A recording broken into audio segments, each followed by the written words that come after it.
بسم اللہ الرحمن الرحیم الحمد للہ رب العالمین والصلاة والسلام علی سیدنا مولانا محمد خاتم النبیین وعلی آلہ واصحابہ اجمعین وعلی کل من تبعہم بإحسان الی یوم الدین.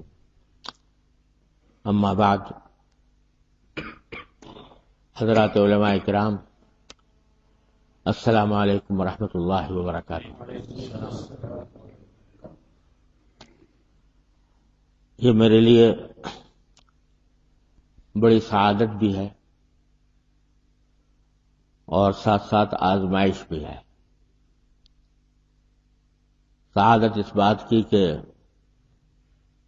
حضرات علماء کرام کی مجلس میں شریک ہونے کی توفیق ہو رہی ہے. حضرات علماء کرام پر اللہ تبارک و تعالی کی رحمتیں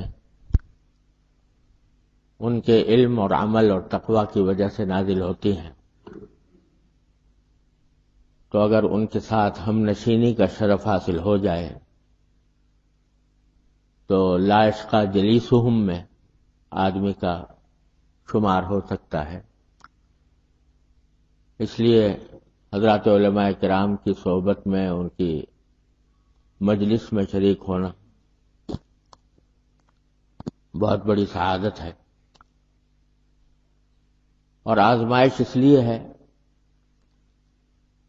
کہ حضرات علماء کرام کی خدمت میں کوئی گزارش پیش کرنا یہ ایک جسارت معلوم ہوتا ہے. علماء کرام کا کام تو یہ ہے کہ وہ ہماری ہدایت کریں، ان سے کوئی نصیحت کی بات کرنا یہ قلب موضوع نظر آتا ہے. اس لیے آزمائش بھی ہے. لیکن چونکہ عمر کے اعتبار سے شاید میری عمر آپ حضرات اکثر حضرات سے زیادہ ہو، اگرچہ علم آپ حضرات کا زیادہ ہے، لیکن چونکہ عمر میری زیادہ ہے اکثر حضرات سے، اس واسطے صرف یہی نہیں بلکہ جہاں بھی کہیں جانا ہوتا ہے تو حضرات علماء کرام کی ایک مجلس وہاں پر منعقد کی جاتی ہے اور مجھے یہ حکم دیا جاتا ہے کہ ان کی خدمت میں کچھ گزارشات پیش کروں. تو ایسے موقع پر میں اس آزمائش سے عہدہ برا ہونے کے لیے یہ تصور کر لیتا ہوں کہ ہم سب درس نظامی جب پڑھتے ہیں مدرسوں میں تو ہمارے ہاں ایک طریقہ ہے تکرار کرنے کا. آپ سب حضرات اس سے واقف ہیں، ہم سب اس سے گزرے ہوئے ہیں کہ جب استاد کوئی درس دے دیتا ہے تو طالب علم آپس میں بیٹھ کر اس درس کا تکرار کرتے ہیں. تکرار کرانے والا بھی اپنا ہی ساتھی ہوتا ہے، وہ اس کی وجہ سے اپنے ساتھیوں کا استاد نہیں بن جاتا بلکہ ان کے ساتھی ہونے کی حیثیت سے ایک مشترک مذاکرے کے طور پر وہ تکرار کی. تو اس کو کوئی بے ادبی نہیں سمجھتا کہ ایک آدمی تکرار کرا رہا ہے اور دوسرے سن رہے ہیں. اس کو بے ادبی نہیں سمجھا جاتا بلکہ یہ ہمارے روزمرہ کے درس و تدریس کا ایک معمول ہے. تو ایسے موقع پر جب مجھ سے علماء کرام کی خدمت میں کچھ گزارشات پیش کرنے کی فرمائش کی جاتی ہے تو میں یہ تصور کرتا ہوں کہ میں تکرار کرا رہا ہوں. تکرار کس بات کا؟ کہ الحمدللہ کچھ بزرگوں کی جوتے اٹھانے کی توفیق اللہ تبارک و تعالی نے عطا فرمائی. اللہ جل جلالہ کا یہ انعام ایسا ہے کہ اس کا شکر ادا نہیں ہو سکتا کہ اس نے اپنے فضل و کرم سے بعض اپنے دور کے عمائد کی خدمت میں رہنے کی سعادت عطا فرما دی. ان کی کچھ باتیں بھی سنی، ان کے طریقے بھی دیکھے، اگرچہ حاصل تو کچھ بھی نہ کیا، لیکن اللہ تبارک و تعالی نے اس زیارت کی برکت سے، ان کی باتوں کی برکت سے کچھ باتیں کان میں ڈال دیں اور الحمدللہ وہ دل میں بھی بیٹھ گئیں. اللہ تعالیٰ ان پر عمل کی بھی توفیق عطا فرما دے. میں اپنے والد ماجد رحمۃ اللہ علیہ سے سنا کرتا تھا، حضرت والد ماجد رحمۃ اللہ علیہ فرماتے تھے، حضرت حکیم امت مولانا اشرف علی صاحب تھانوی رحمۃ اللہ علیہ کا مقولہ کہ ایک مرتبہ انہوں نے فرمایا، حضرت تھانوی رحمۃ اللہ علیہ نے فرمایا کہ بھائی آدمی تو ہم بھی نہ بن سکے، آدمی تو ہم بھی نہ بن سکے، لیکن اللہ تعالیٰ کے فضل و کرم سے اللہ تعالیٰ نے کچھ آدمی دکھا دیے اور ان کی وجہ سے سمجھ میں آ گیا کہ آدمی کیسے ہوتے ہیں. لہذا اگر کبھی خود آدمی بننا چاہیں گے تو انشاءاللہ ٹھیک آدمی بنیں گے. کوئی بیل آ کر ہم کو دھوکہ نہیں دے سکتا کہ مجھ جیسے بن جاؤ. یہ حضرت تھانوی رحمۃ اللہ علیہ فرماتے. تو وہ تو انہوں نے پتہ نہیں کس تواضع کے مقام سے فرمایا تھا کہ ہم آدمی نہیں بنے، لیکن ہمارے حق میں یہ بات بالکل سچی ہے کہ آدمی تو نہ بن سکے لیکن کچھ آدمی دیکھ لیے. حضرت مولانا مفتی محمد شفیع صاحب رحمۃ اللہ علیہ، حضرت مولانا محمد یوسف بن نوری صاحب رحمۃ اللہ علیہ، حضرت مولانا رحمۃ اللہ علیہ، حضرت مولانا شمس اللہ قدغانی رحمۃ اللہ علیہ، حضرت مولانا مفتی رشید احمد صاحب رحمۃ اللہ علیہ، ہم نے ان اساتذہ کو اور اپنے ان مشائخ کو الحمدللہ دیکھنے کی سعادت اللہ نے عطا فرما دی. اور صرف دیکھنے ہی کی نہیں بلکہ الحمدللہ ان کی باتیں سننے کی بھی.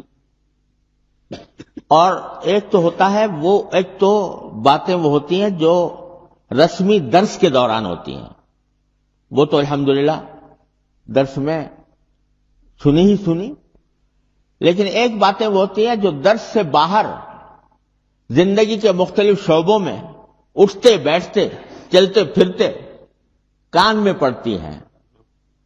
تو وہ جب کان میں پڑ جاتی ہیں تو الحمدللہ وہ باتیں کان میں پڑی ہوئی ہیں. لہذا ان باتوں کا تکرار کراتا ہوں کبھی کبھی اپنے خدمت میں، اس کا تکرار پیش کر دیتا ہوں. تو اس لیے جرأت ہو جاتی ہے، ورنہ حقیقت یہ ہے کہ چاہے کتنی بھی تعریف کریں، چاہے کتنا بڑا لمبا چوڑا تعارف کرائیں، من عالم کے من دانم، مجھ سے زیادہ واقف نہیں ہو سکتا. لہذا حقیقت یہ ہے کہ کچھ باتیں ہیں جو بزرگوں سے سنی ہوئی ہیں، ان کو اپنے نفس کو پہلے اس کا مخاطب بنا کر اور دوسرے حضرات کو بالواسطہ مخاطب بنا کر وہ عرض کر دیتا ہوں. اللہ تبارک و تعالیٰ اپنے فضل و کرم سے ان پر ہم سب کو عمل کی توفیق عطا فرما دے. باتیں تو بہت سی ہیں اور ظاہر ہے کہ ایک مجلس میں وہ ساری دہرائی نہیں جا سکتی، لیکن کچھ بنیادی امور ہیں جن کی آج کے دور میں اپنے فرائض کو ادا کرنے کے لیے بڑی سخت ضرورت ہے. تو پہلے میں آغاز کرتا ہوں اس حدیث پاک سے جو ہم سب لوگ جانتے ہیں کہ نبی کریم سرور عالم صلی اللہ علیہ وسلم نے ارشاد فرمایا کہ ان العلماء ورثۃ الانبیاء وان الانبیاء لم یورثوا دینارا ولا درہما ولكن ورثوا العلم فمن اخذه اخذ بحظ وافر او كما قال صلی اللہ علیہ وسلم. علماء انبیاء کرام کے وارث ہیں، یہ جملہ زباں زد ہے، ہر شخص جانتا ہے. تھوڑا سا پانی چاہیے. جانتا ہے، حدیث معروف ہے، پڑھتے ہیں، پڑھاتے ہیں.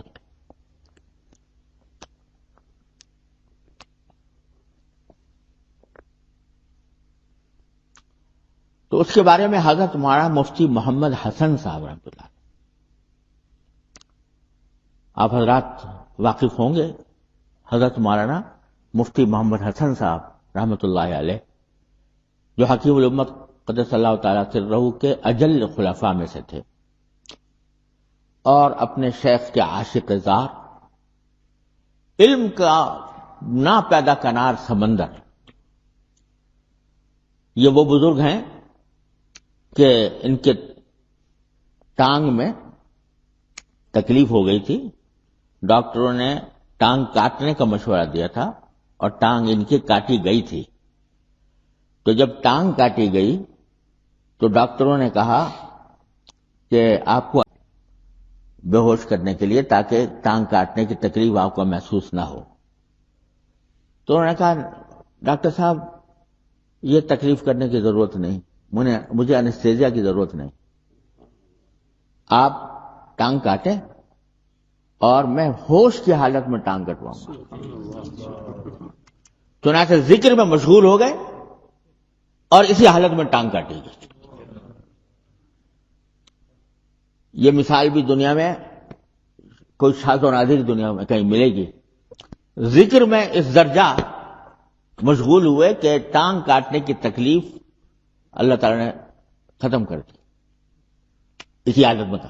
جامعہ اشرفیہ پہلے ان کا امرتسر میں تھا، بعد میں لاہور میں اتنا بڑا جامعہ اشرفیہ کے بانی ہیں. اللہ بڑے عجیب بزرگ سے اللہ نے عجیب کمالات سے نوازا تھا. اور اللہ تعالیٰ نے مجھے یہ کہ ایک زمانے میں لاہور گیا ہوا تھا اپنی والدہ کے ساتھ. اس زمانے میں شعر جامی اور مقامات اور یہ کتابیں پڑھتا تھا. دارالعلوم سے چھٹی لے کر گیا تھا تو وہاں ایک استاد جو شعر جامی اور شرح تہذیب پڑھاتے تھے وہ چھٹی پر چلے گئے. تو میں حضرت کی خدمت میں حاضر ہوا اور آ کر عرض کیا کہ حضرت ہمارے استاد چلے گئے ہیں، میں تو 1 مہینے کے لیے یہاں ہوں، 1.5 مہینے کے لیے، اور وہ استاد چلے گئے، سبق کا نقصان ہوگا، آپ کوئی متبادل انتظام فرما دیجئے. تو انہوں نے کہا ہم پڑھائیں گے تمہیں. چنانچہ شرح جامی اور شرح تہذیب کا ایک معتد بھی حصہ میں نے حضرت سے پڑھا.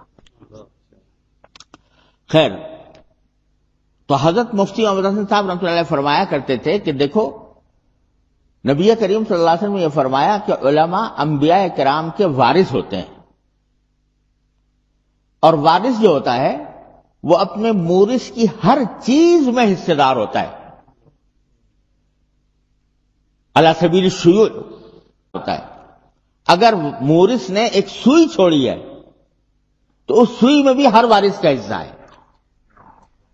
تو انبیاء کرام کے وارث ہونے کے معنی یہ ہے کہ انبیاء کرام کے جتنے فرائض ہیں، انبیاء کرام کے جتنے کام ہیں، انبیاء کرام کی جتنی صفات ہیں، انبیاء کرام کے جتنے اعمال ہیں، ان سب میں علماء کرام وارث ہیں.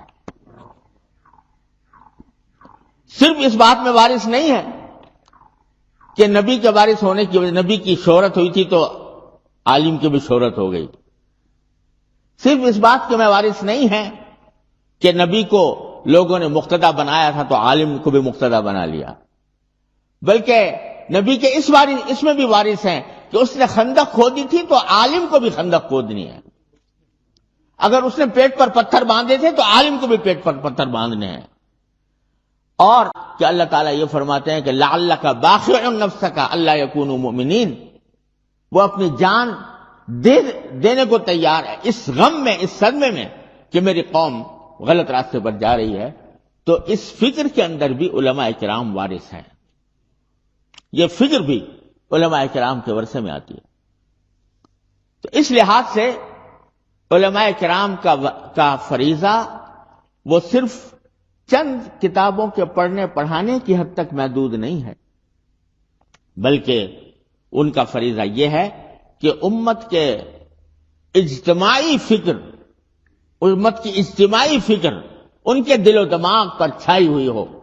اپنی امت کو کس طرح خرابی سے بچائیں، کس طرح کفر سے، شرک سے، لادینیت سے کس طریقے سے نکالیں اور ان کو سیدھے راستے پر لائیں۔ یہ فکر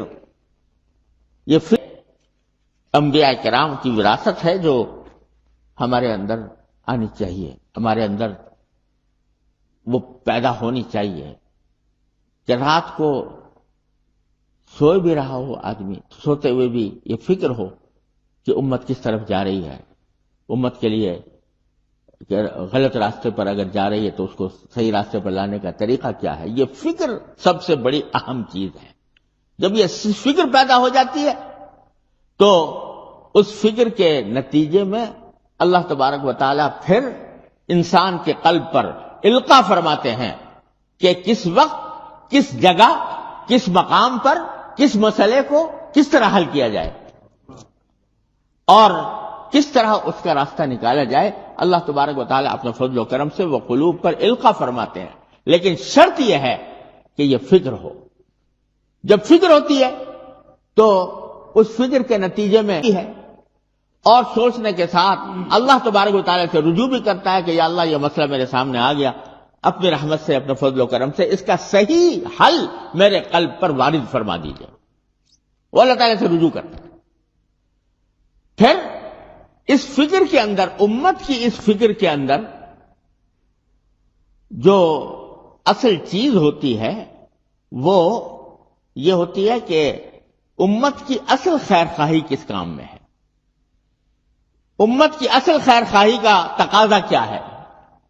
بعض اوقات ایک لوگوں کی ایک رو ہوتی ہے جو ایک طرف چلی جا رہی ہوتی ہے اور لوگوں کے جذبات، ان کے خیالات، ان کے افکار ایک طرف جا رہے ہوتے ہیں، لیکن دوسری طرف جو امت کی فکر رکھنے والا ہے وہ سوچتا ہے کہ نہیں، یہ راہی کا راستہ نہیں ہے، وہ راستہ اختیار کرتا ہے جو عام لوگوں کو پسند نہیں، وہ راستہ اختیار کرتا ہے جو عام لوگ اس کو پسند نہیں کرتے۔ کیوں؟ اس لیے کہ اس کے دل میں لوگوں کی مخلوق کی تعریف حاصل کرنے کا جذبہ نہیں ہے، اس کے دل میں در حقیقت جذبہ یہ ہے کہ امت کی خیر اور فلاح اور بہبود کا راستہ کیا ہے۔ آپ سب حضرات جانتے ہیں صلح حدیبیہ کے موقع پر حضرات صحابہ کرام رضی اللہ تعالی عنہم اجمعین کے جذبات کیا تھے،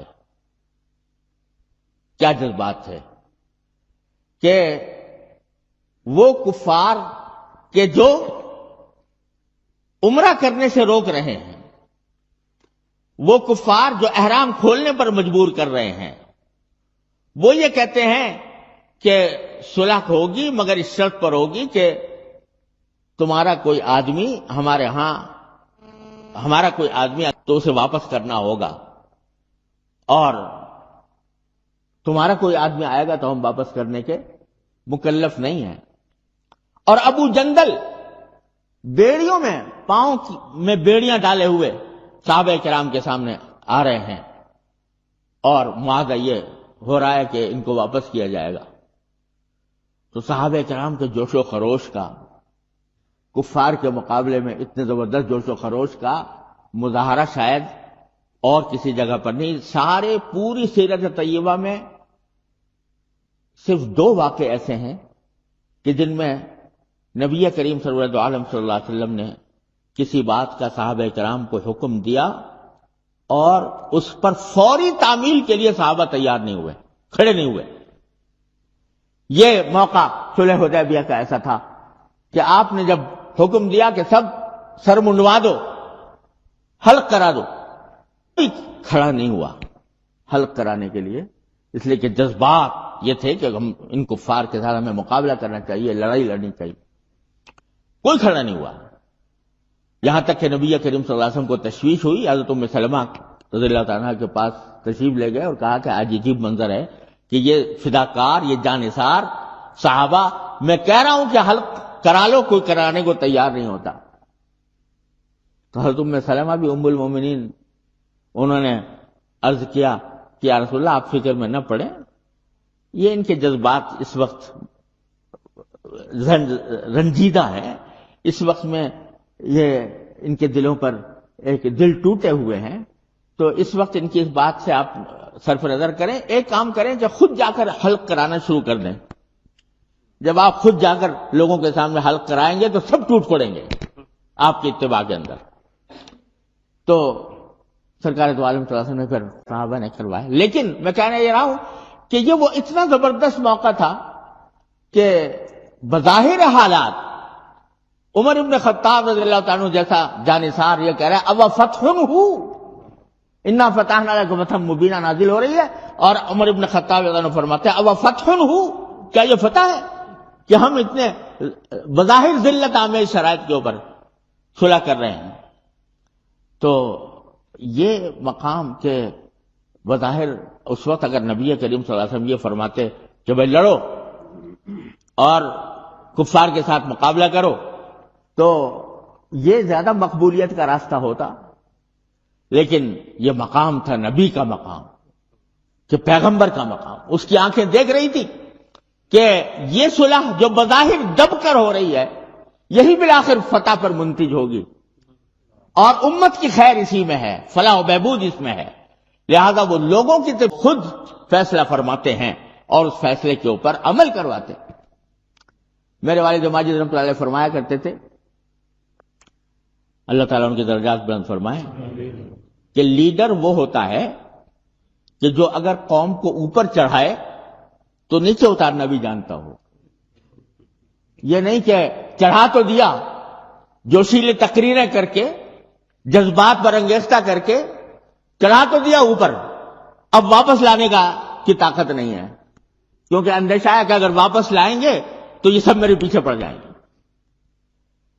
آپ کے ملک میں نیلسن منڈیلا نے بھی یہی کیا تھا کہ قوم کی اس کی اگر وہ قوم کے جذبات کی رعایت کرتا تو آج آپ یہاں امن و امان کے ساتھ زندہ آزاد بیٹھے نہ ہوتے.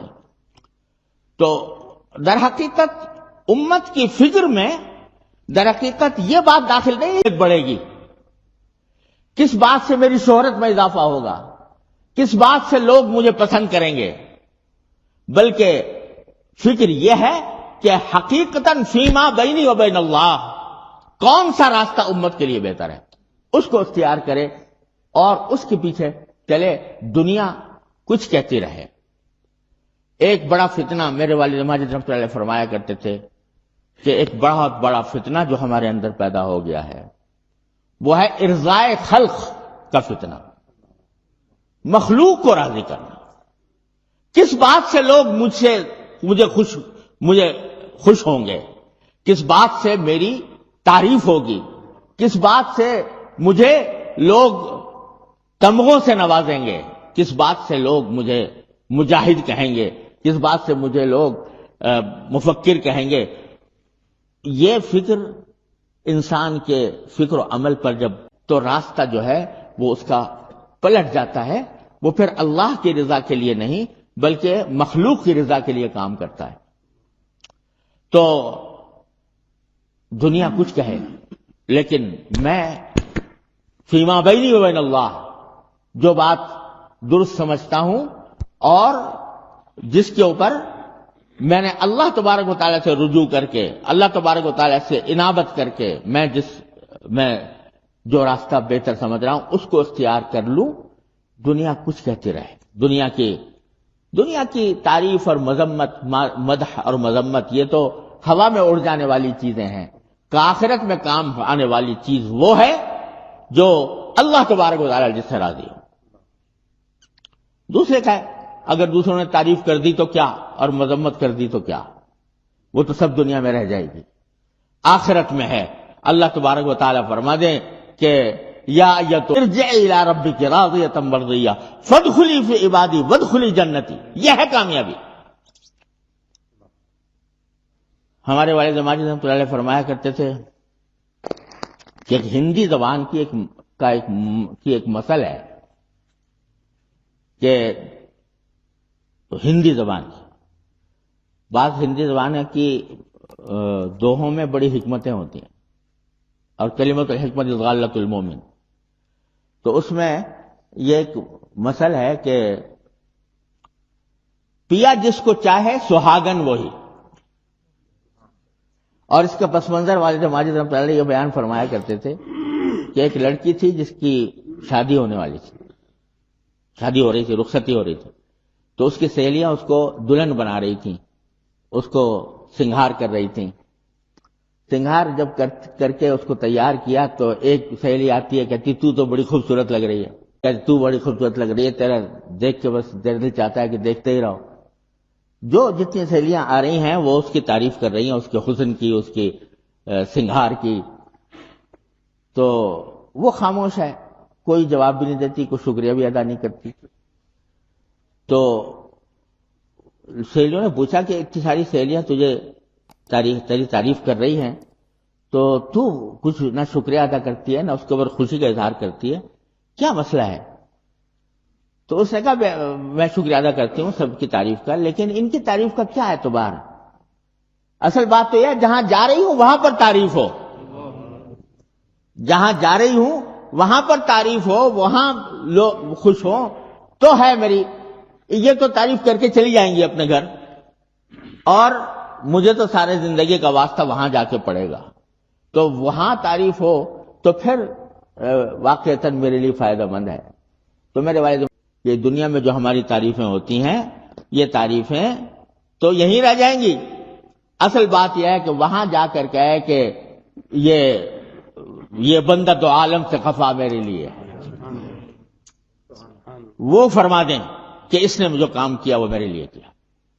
اس بات کو اگر مد نظر رکھا جائے، اللہ تعالیٰ اپنی رحمت سے ہمارے دلوں میں یہ بات پیدا فرما دے کہ اخلاص للہ، اللہ ہی کے لیے ہو جو کام ہو، اور رجوع اللہ، اللہ تبارک و تعالیٰ کی طرف رجوع کر کے کام کیا جائے، تو پھر اللہ تعالیٰ کے فضل و کرم سے کوئی دنیا میں تعریف کرے مذمت کرے، اس سے انسان بے نیاز ہو جاتا ہے، اس سے کوئی تعلق نہیں رہتا۔ تو اگر یہ بات پیش نظر ہو، اخلاص ہو، امت کی فکر ہو، اور شہرت مقبولیت طلبی نہ ہو، مقبولیت عند اللہ کی طلب ہو، تو پھر اللہ تبارک و تعالی راستے بھی آسان فرما دیتے ہیں، قلب پر القاء فرماتے ہیں، ایسی باتوں کا القاء فرماتے ہیں کہ جو امت کے حق میں نافع ہوتی ہیں اور اس سے الحمدللہ فائدہ پہنچتا ہے۔ ایک بات جو اسی سلسلے میں عرض کرنی ہے، وہ بھی اپنے بزرگوں کی بات ہے، وہ یہ کہ جب آدمی کسی مسئلے پر غور کرتا ہے یا کوئی قضیہ سامنے آتا ہے تو اس میں اختلاف رائے یہ ایک ایسی چیز ہے جس کو ختم نہیں کیا جا سکتا، کیونکہ میرے والد ماجد رحمۃ اللہ فرمایا کرتے تھے کہ جب تک دیانت اور عقل دو چیزیں موجود ہیں اختلاف ختم نہیں ہو سکتا۔ دیانت اور عقل جو ہے وہ ہر آدمی کی مختلف ہوتی ہے، لہذا اس کے راستے سے راہ میں بھی اختلاف پیدا ہو جاتا ہے۔ تو اور دوسری طرف دیانت کہ بھئی جو کچھ میرا ضمیر سمجھ رہا ہے میں اسی کو بیان کروں، میں دوسرے کو خرچ کرنے کے لیے اپنے ضمیر کے خلاف کوئی بات نہ کروں۔ تو اختلاف کیا ہے ختم کے جہاں تک ہونے کا تعلق ہے وہ دو صورتیں ہیں، یا تو سارے بیوقوف ہو گئے اور عقل کسی کے پاس نہ رہی، تو نتیجہ یہ کہ سب ایک ہی بات کے اوپر متفق ہو گئے، سارے بیوقوف ہیں تو بیوقوفی پر سب متفق ہو گئے۔ اور دوسری صورت یہ ہے کہ اللہ بچائے بددیانت ہو گئے کہ دل میں تو کچھ اور ہے اور زبان سے کچھ اور کہہ رہے ہیں، لیکن جب تک دیانت برقرار ہے، عقل برقرار ہے، تو اختلاف رائے تو ختم نہیں ہو سکتا۔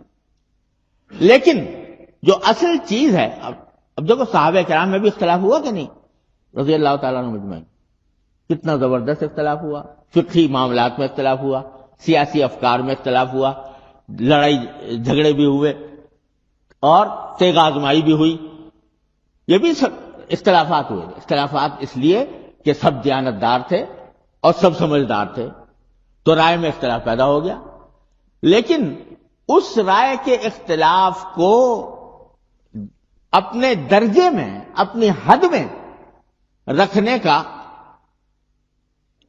طریقہ بھی صحابہ کرام نے سکھا دیا رضی اللہ تعالیٰ عنہ۔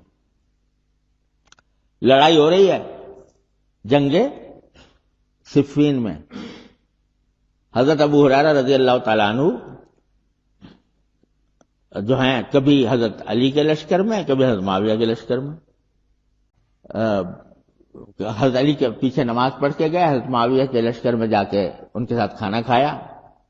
تو کسی نے کہا کہ بھائی آپ یہ کیا کرتے ہیں کہ ایک لشکر میں نماز پڑھتے ہیں، دوسرے لشکر میں کھانا کھاتے ہیں؟ تو کہا کہ وہاں کی نماز اچھی ہوتی ہے، یہاں کا کھانا اچھا ہوتا ہے۔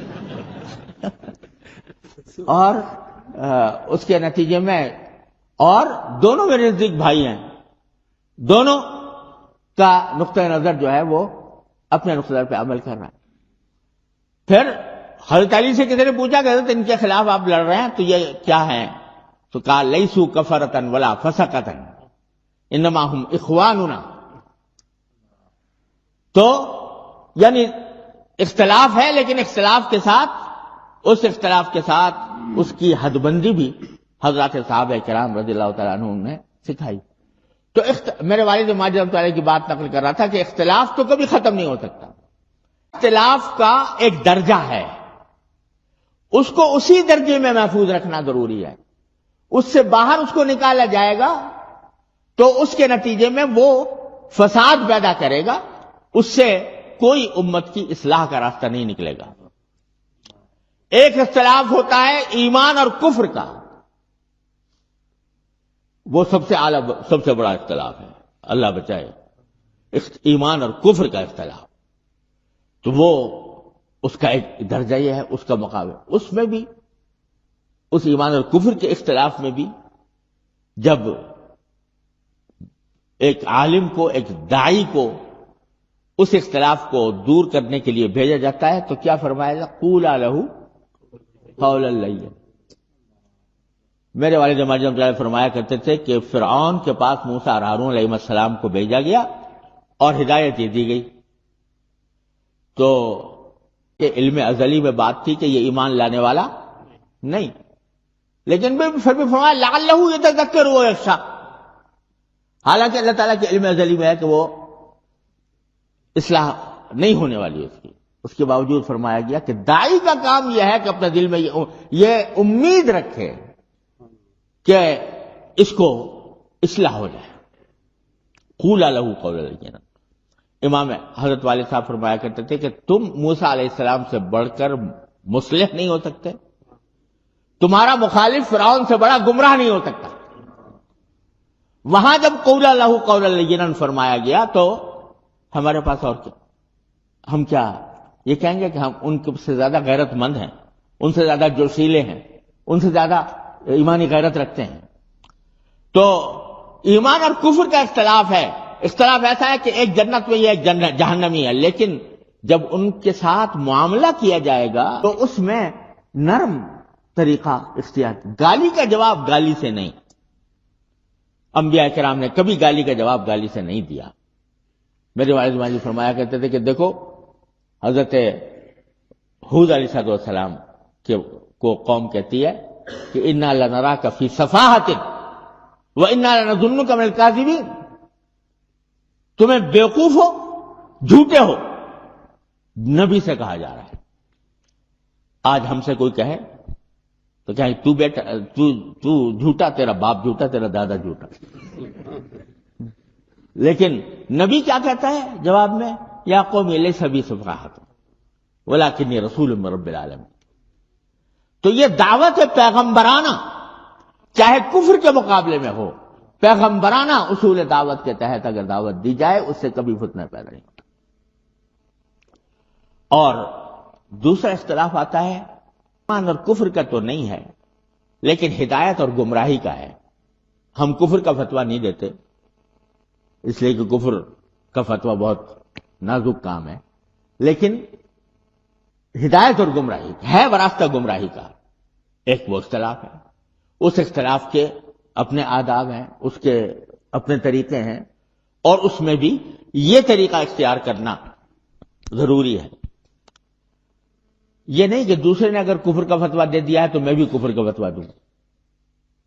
حضرت شیخ الہند مولانا محمود الحسن صاحب قدس اللہ سرہ اللہ تعالیٰ ان کے درجات بلند فرمائیں، ان کی کسی اہل بدعت تھے، تو بدعت و سنت کا جو اختلاف ہے وہ تو ظاہر ہدایت اور گمراہی کا اختلاف ہے نا. تو انہوں نے حضرت مولانا شیخ الہند رحمۃ اللہ علیہ کے اوپر کفر کا فتویٰ دے دیا کہ شیخ الہند ماشین لگی ہوئی ہے وہاں تکفیر، تو اس میں حضرت شیخ الہند رحمۃ اللہ علیہ کے اوپر بھی فتویٰ دے دیا. اور کسی نے باقاعدہ مضمون شائع کر دیا. تو حضرت شیخ الہند رحمۃ اللہ علیہ کے ایک شاگرد تھے، وہ شاعر بھی تھے، بڑے شاندار شاعر تھے. انہوں نے 2 شعر کہے بڑے مزے کے. شعر یہ کہے، فارسی کا اب آپ مشکل ہے، فارسی جاننے والے بھی اب ناپید ہو گئے ہیں. تو اس میں شعر میں یہ کہا کہ مرا کافر اگر گفتی غم نیست، مرا کافر اگر گفتی غم نیست، چراغ کذب را نبوت فروغے. کہ تم نے اگر مجھے کافر کہا تو مجھے کوئی غم نہیں، کیونکہ جھوٹ کا چراغ جلا نہیں کرتا. پہلے تو یہ کہا، پھر کہا کہ مسلمانت، تم نے مجھے کافر کہا، جھوٹ کا چراغ جلتا نہیں، مجھے غم نہیں، لیکن اس کے جواب میں تمہیں مسلمان ہی کہوں گا. مسلمانت بخانم در جوابش، دروغے را جزا باشد دروغے. کیونکہ میں مسلمان اس لیے کہوں گا تم کو کہ جھوٹ کا بدلہ جھوٹ ہوتا ہے. جھوٹ کا بدلہ جھوٹ.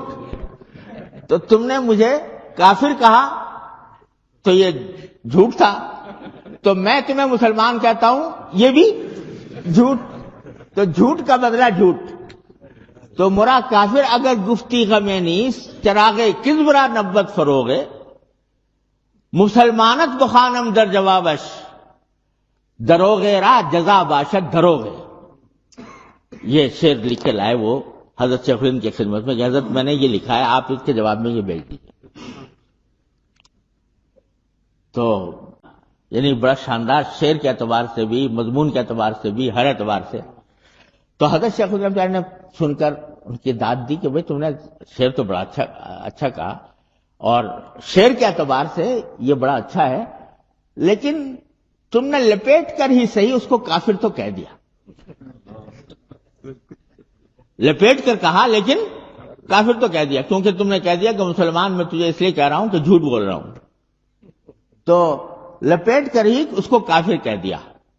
اور یہ ہمارا شیوا نہیں ہے، یہ ہمارا شیوا نہیں. ہم تو اس قسم کے ہیں کہ جو وہ کچھ کہتا رہے، لیکن ہم اپنے جو موقف ہے اس سے ہٹیں گے نہیں. لہذا بدلہ حضرت شیخ الہند نے، اب اس کو تبدیل کر لو. تبدیل کس طرح کرو کہ مرا کافر اگر گفتی غم نیست، چراغ کذب را نبوت فروغے، جوابش دہم شکر بجائے تلخ دوغے. کہ میں تم کو مسلمان کہوں گا اور تم نے تو مجھے کڑوا کھانا دیا، اس کے بدلے میں تمہیں میٹھا کھانا دوں گا. اگر تو مومنی فبہا و الا دروغے را جزا باشد. اگر تم مومن ہو تو بہت اچھی بات ہے، اور اگر نہیں ہو تو پھر جھوٹ کا بدلہ تو جھوٹ ہی ہوا کرتا. اس طرح تبدیل کر دیا اس کو، شعر کو.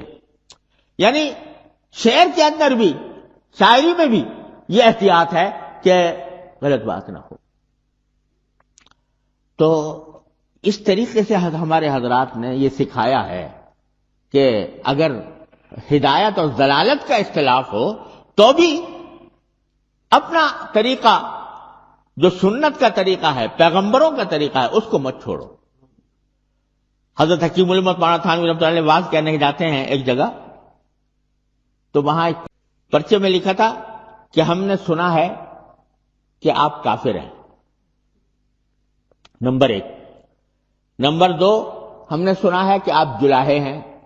جلاہے جانتے ہیں نا، وہ ایک قوم ہوتی ہے جو کپڑا بنتی ہے، وہاں ہندوستان میں ان کو بہت نچلے درجے کا سمجھا جاتا تھا. دوسرا سنا ہے کہ جلاہے ہیں.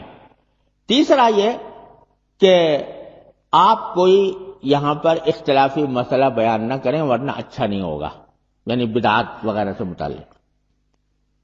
حضرت رحمۃ اللہ علیہ جب تشریف لے گئے وعظ کے لیے تو حضرت نے فرمایا کہ بھائی میرے پاس ایک پرچہ آیا ہے، اور میں پہلے بتا دیتا ہوں کہ میں کوئی پیشہ ور وائز نہیں ہوں، جب کوئی طلب ہوتی ہے تو میں کچھ کہہ دیتا ہوں، تو میں خود سے نہیں آیا بلایا، لیکن ایک پرچہ آیا ہے، اس میں لکھا ہے کہ تم کافر ہو پہلی بات۔ تو بھائی میں اس بحث میں نہیں پڑتا کہ پہلے کافر تھا یا نہیں تھا۔ آپ جانتے ہو کہ اگر کوئی 70 برس کا بھی کافر ہو کلمہ پڑھ لے تو مسلمان ہو جاتا ہے یا نہیں؟ ہاں جی، مسلمان ہو جاتا ہے۔ کہا میں آپ کے سامنے کلمہ پڑھتا ہوں، اشہد ان لا الہ الا اللہ اشہد ان محمد رسول اللہ، لہذا پہلے کہیں کافر اگر رہا بھی ہوں تو اب مسلمان ہو گیا، اس لیے میں بحث میں نہیں پڑتا پہلے کافر تھا یا نہیں تھا، میں نے کلمہ پڑھ لیا آپ کے ساتھ۔ دوسرا یہ کہ جلاہا ہوں، تو بھائی میں کوئی رشتہ لے کے تو آیا نہیں، کوئی شادی کا پیغام لے کر تو آیا نہیں کہ جس کی میرے نسب کی تحقیق کی ضرورت ہو، لیکن میں تو اگر فرض کرو جلاہا بھی ہوں تو اور دین کی کوئی بات کہتا ہوں تو جلاہے کو بھی حق ہے کہ دین کی بات کر لیں۔ اگر کسی کو تحقیق کرنی ہو میرے نسب کی تو تھانہ بھون میں جا کے تحقیق کر لے، اس سے مجھے فرض کر لو جلاہے ہوں۔ لیکن تیسری بات یہ کہی ہے کہ بھئی سنبھل کر بات کرنا، اور اگر کوئی خلافی بات آئے گی تو اچھا نہیں ہوگا۔ تو میں آپ سے کہتا ہوں کہ بھئی میں بلا کر میں خود سے تو کہتا نہیں ہوں، آپ سارے مجمع میں لوگ ایک آدمی بھی کھڑے ہو کر کہہ دے کہ ہمیں آپ کا واز نہیں سننا، میں چلا جاؤں گا، ایک آدمی بھی کھڑے ہو کر کہہ دے تو مجھے واز کہنے کا کوئی شوق نہیں ہے۔ البتہ اگر آپ کہو گے تو کہوں گا۔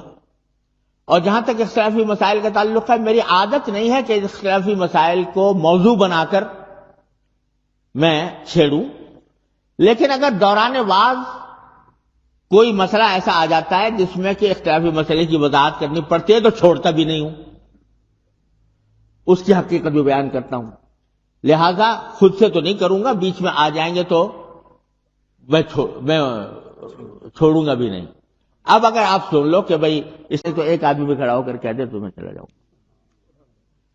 سب نے کہا نہیں حضرت ہم آپ سنیں گے۔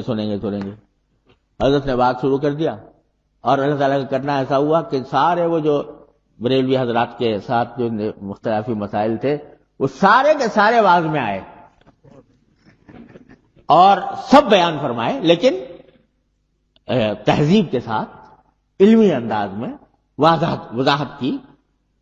جب واز ختم ہو گیا تو کئی لوگ تو کھڑے ہو گئے کہ جی، ایک صاحب نے کہا جی میں گواہی دوں میں مولودیہ تھا، قیامیہ تھا، اس واز کو سننے کے بعد میں توبہ کرتا ہوں۔ اور ایک صاحب تھے، انہوں نے کھڑے ہو کر کہا کہ مولانا یہ سارے مسئلے بیان کرنے کی ضرورت نہیں تھی۔ تو حضرت نے فرمایا بھائی میں تو سمجھا ضرورت تھی، اس واسطے میں نے بیان کر دیے، اب تو ہو گیا جو کچھ ہونا تھا، آپ اگر چاہیں تو کھڑے ہو کر تردید کر دیں اس کی، آپ کھڑے ہو، آپ آ جائیں، کسی کو بلا لے کر۔ نتیجہ ایک پوری بستی کے اندر الحمدللہ اس کے نتیجے میں سنت کی اشاعت ہو گئی، بدعت سے نفرت ہو گئی۔ یہ طریقہ تھا پیغمبرانہ جو ہمارے اکابر نے اختیار کیا اور سمجھایا اور اس کے اوپر عمل کر کے دکھایا، اس کے نتیجے میں الحمدللہ فائدہ ہوا۔ تو دوسرا جو اختلاف کی نوعیت ہے وہ ہدایت اور ضلالت کی ہے، لیکن اس کے اندر بھی پیغمبرانہ دعوت کے ساتھ۔ جو آدمی غلط راستے پر ہے، گمراہ ہے، نفرت اس کی گمراہی سے کرو، اس کی ذات سے نہیں۔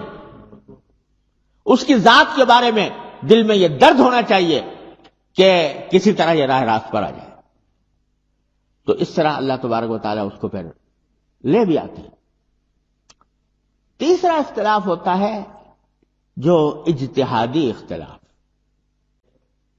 مفتیوں کے درمیان اختلاف ہو گیا، ایک مفتی نے یہ فتویٰ دے دیا، دوسرے مفتی نے دوسرا فتویٰ دے دیا، یہ اختلاف چلا آتا ہے شروع سے، صحابہ کرام کے زمانے سے، ائمہ مجتہدین کے زمانے سے، ان کے بعد۔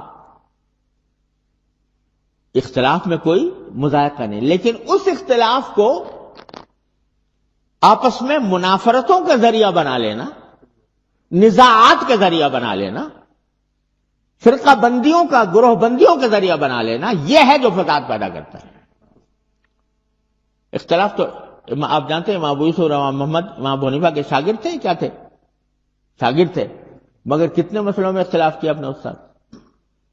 میرے والد ماجد رحمۃ اللہ علیہ حکیم الامت مولانا تھانوی رحمۃ اللہ علیہ کے عاشق زار تھے، حضرت کے خلیفہ بھی تھے اور عاشق زار تھے۔ حضرت حکیم الامت کا نام آتا ہے تو آنکھوں میں آنسو آ جاتے تھے، اور جب تھانہ بھون جایا کرتے کہ مکان کے اوپر ایک بالا خانہ تھا، وہاں پر رمضان گزارا کرتے تھے۔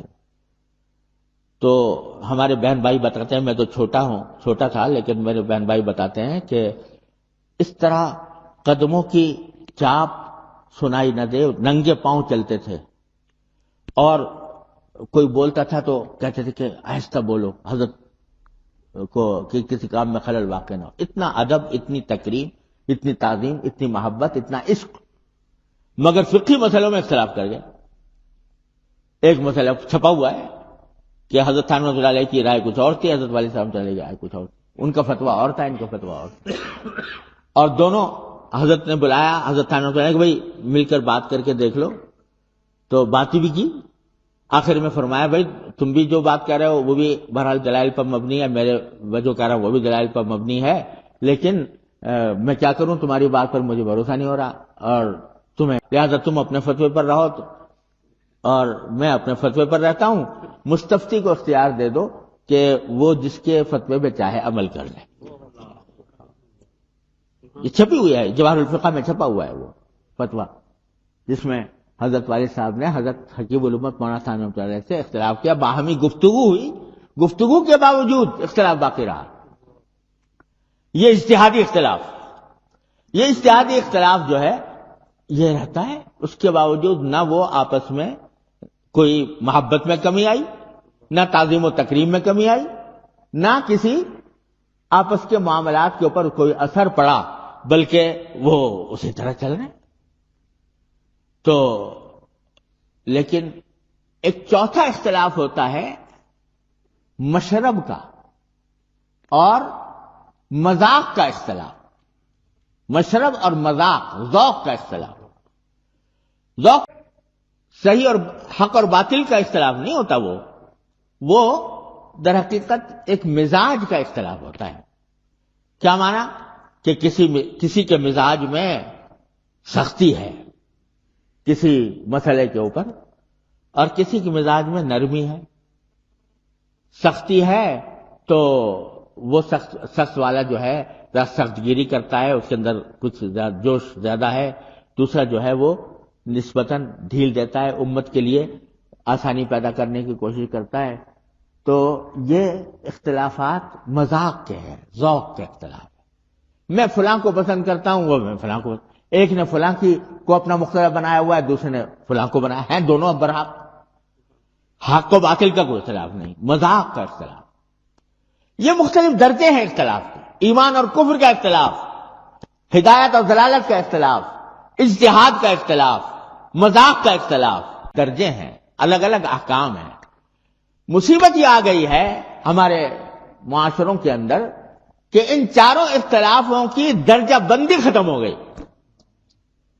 جب کسی سے اختلاف ہوا، چاہے وہ مذاقی کا اختلاف ہو یا اجتہادی کا اختلاف ہو، اس اختلاف کو نزاع کا، گروپ بندی کا، فرقہ واریت کا اور باہمی جھگڑوں کا سبب بنا لیا۔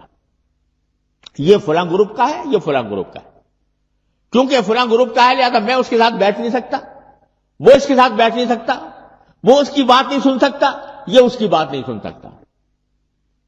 یہ صورتحال پیدا ہو گئی ہے جس نے امت کی وحدت کو پارا پارا کر دیا، پارا پارا کر دیا، اور اس کی وجہ سے ہم مصائب و آلام کا شکار ہیں۔ آپ کو معلوم ہے پاکستان جب بننے لگا تھا، اختلاف پیدا ہوا، معلوم ہے نا آپ سب حضرات کو۔ کچھ حضرات تھے جو پاکستان بنانے کی تائید کر رہے تھے، کچھ حضرات تھے جو یہ سمجھتے تھے کہ پاکستان بننے میں بہتری نہیں ہے، مسلمانوں کی متحدہ ہندوستان میں بہتری ہے۔ اختلاف ہوا، بڑے دلائل، مناظرے اور مکالمے سب کچھ ہوئے، اور آپ جانتے ہیں کہ ایک طرف حضرت تھانوی رحمۃ اللہ علیہ اور ان کے متوسلین تھے، ایک طرف حضرت مدنی رحمۃ اللہ علیہ اور ان کے متوسلین تھے۔ اسی عین اختلاف کے دوران حضرت مدنی رحمۃ اللہ علیہ، حضرت مولانا اعجاز علی صاحب رحمۃ اللہ علیہ، یہ حضرت تھانوی رحمۃ اللہ علیہ کے یہاں خانقاہ میں تشریف لے گئے۔ رات کو دیر میں ریل پہنچتی تھی تو اس دیر ہو چکی تھی، تو جا کے دیکھا خانقاہ کے دروازے، تو خانقاہ کے سامنے ایک جگہ تھی، وہاں پر دونوں لیٹ گئے۔ حضرت رحمۃ اللہ کی طلب ہی نہیں کی۔ حضرت رحمۃ اللہ نماز پڑھ کے آ رہے تھے، اور نماز پڑھ کے آتے ہوئے راستے میں دیکھا کہ دو آدمی لیٹے ہوئے ہیں، دیکھا تو قریب جا کے دیکھا حضرت مدنی رحمۃ اللہ علیہ اور حضرت مولانا اعجاز علی صاحب نے۔ حضرت نے فرمایا کہ کیا حضرت آپ نے کیسے غضب کیا، آپ یہاں پر کیوں لیٹ گئے؟ کہا کہ ہمیں آپ کو بتایا کہ خانقاہ کے اندر آپ کے یہاں بڑے ضوابط قواعد ہیں، تو اس واسطے ہم نے آپ کو تکلیف دینا پسند نہیں کیا۔ تو حضرت نے فرمایا حضرت وہ قواعد ضوابط آپ کے لیے تھوڑا ہی ہیں، وہ جو لوگ سیکھنے کے لیے آتے ہیں ان کے لیے ہیں، آپ کے لیے تو نہیں ہے۔ پھر دونوں میرے گلے ملے اور محبت، عین اختلاف کے دوران یہ صورتحال پیدا ہوئی۔ تو اجتہادی اختلاف بھی تھا، لیکن اس کے ساتھ ساتھ آپس میں میل جول، آپس میں ایک دوسرے کے ساتھ محبت اور ایک ساتھ بیٹھ کر بات کرنے کی فکر یہ بھی موجود تھی۔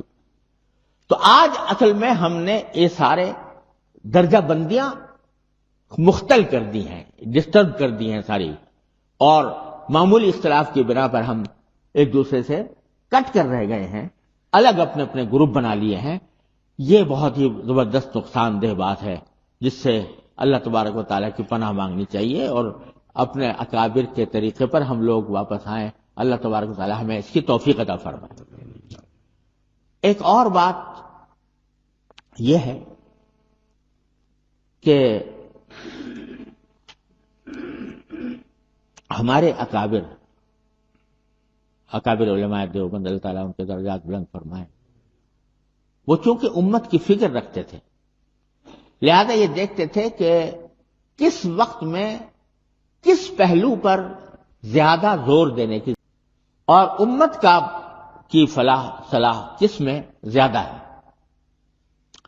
اب یعنی جن لوگوں کے ساتھ ہمیں سابقہ پیش آتا ہے، تو مثلا خاص طور سے ان کو ہم فرق باطلہ کہتے ہیں، بریلوی حضرات بھی ہیں، سلفی حضرات بھی ہیں، اور شیعہ بھی ہیں، اور قادیانی بھی ہیں، اور ان سے بڑھ کر آگے چل کر خالص لادینی عناصر جو دین کو سرہی سے ختم کرنے کی فکر میں۔ یہ دیکھنے کی ضرورت ہوتی ہے کہ کس موقع پر کس پہلو پر زیادہ زور دینے کی ضرورت ہے۔ تو اس کا در حقیقت اندازہ جو ہوتا ہے وہ اس کو ہوتا ہے جس کو یہ فکر ہو، پوری امت کی اجتماعی فکر ہو، وہ فیصلہ کرتا ہے، اور اس فیصلے کے مطابق اللہ تبارک و تعالیٰ اس کے قلب پر القاء فرماتے ہیں کہ کس وقت کیا کام کرنے کی ضرورت ہے۔ تو اللہ تبارک و تعالیٰ یہ فکر ہم سب کو اپنی رحمت سے عطا فرمائے، اور ہمارا جو کام بھی ہو وہ اللہ تبارک و تعالیٰ کے رضا کی خاطر ہو، اللہ تبارک و تعالیٰ کو راضی کرنے کے لیے ہو، محض اپنی جذبات نکالنے اور محض اپنے مقبولیت حاصل کرنا یہ ہمارے پیش نظر نہ ہو۔ اللہ تعالیٰ ہمارے دل سے حب جاہ، حب مال نکال کر خالص اپنی رضا کی خاطر کام کرنے کی توفیق عطا فرمائے۔ یہ ہے اصل وراثت جو اللہ تبارک و تعالیٰ اپنی رحمت سے ہم کو عطا فرما دے۔ ایک بات اور بیچ میں یاد آئی تھی، عرض کرنا چاہتا تھا، لیکن